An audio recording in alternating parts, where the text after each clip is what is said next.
విజయవాడ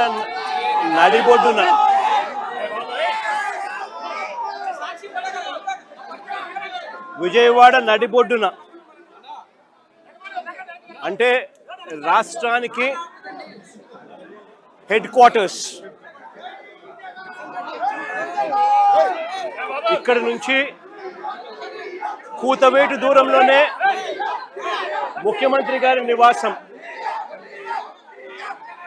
ఇక్కడే డీజీపీ కార్యాలయం.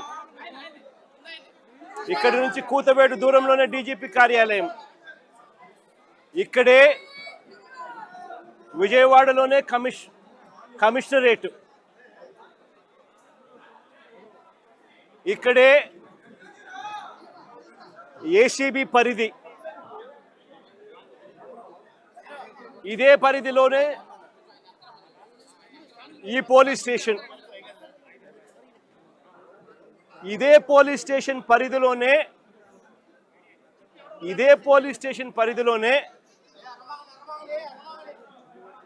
ఈ తల్లి నా ముందరనే, నా పక్కనే ఉన్న ఈ తల్లి ఎంత దారుణంగా ఈ ఘటన జరిగింది అని చెబుతూ రోధిస్తా ఉన్న దృశ్యం. ఈరోజు నేను ప్రతి ఒక్కరిని కూడా ఒకటే ఆలోచన చేయమని అడుగుతా ఉన్నా. కొంతమంది చంద్రబాబు నాయుడు గారు దగ్గరుండి ప్రోత్సహిస్తా ఉన్న కొంతమంది పోలీసుల వ్యవస్థలతో,